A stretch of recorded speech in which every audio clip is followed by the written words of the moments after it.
If you and your significant other find yourselves maybe drifting apart a bit, there may be hope though before you call it quits. Today, we welcome back to the show David Flowers to talk more about couples therapy and the importance of that. Good morning. Good morning. Good to see you as always. Good to see you too, Matt. You just threw out an interesting stat.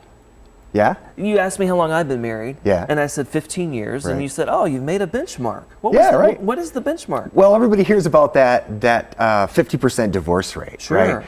But that 50% is within the first 10 years. And so typically if couples are able to get past that first 10 years, that rate drops pretty dramatically after that. Interesting. Yeah, so what'd you say? 15. 15 years now, right? Yeah. So you're good. Well, let's talk about, you're talking about some warning signs today that could indicate that a couple could benefit from therapy. So why don't you just walk us through some of those? What you have first? Yeah, well, one of the most important signs is that a couple isn't, it feels like they're not friends anymore, right? A lot of times people use words like, I feel like I'm living with a roommate or a business partner. We know that friendship it's what we call the fondness and admiration system in the relationship, right? That friendship, that connection is the foundation. Yes, it's the foundation, right? Literally, it's the most important part. And if we can't help couples restore that, that's bad news. Okay, what else you got for us? The next one is that when you speak with your partner, when you're arguing, when you're trying to share,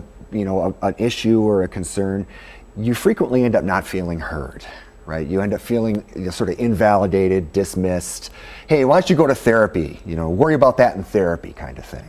Okay, right? Interesting. Not a good sign. What else should you be cognizant of? Yeah, well, one of the other big things is that couples are struggling with being able to sit down and have a conversation about important topics and feel like they're able to work through something. So having those recurrent issues that come up over and over and over and over again that are really getting getting the temperature up, right? Getting tempers to flare and all that stuff, and feeling like, oh, we just keep doing this over and over again. Same problem arises. Yes. But anything else at top of mind?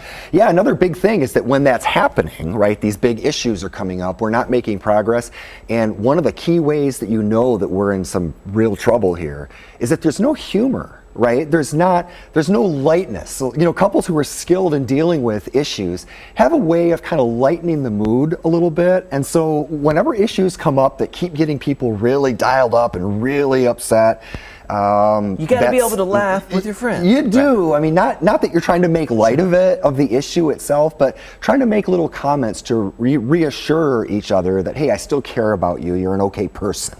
Well, bottom line, why should folks maybe watching consider therapy?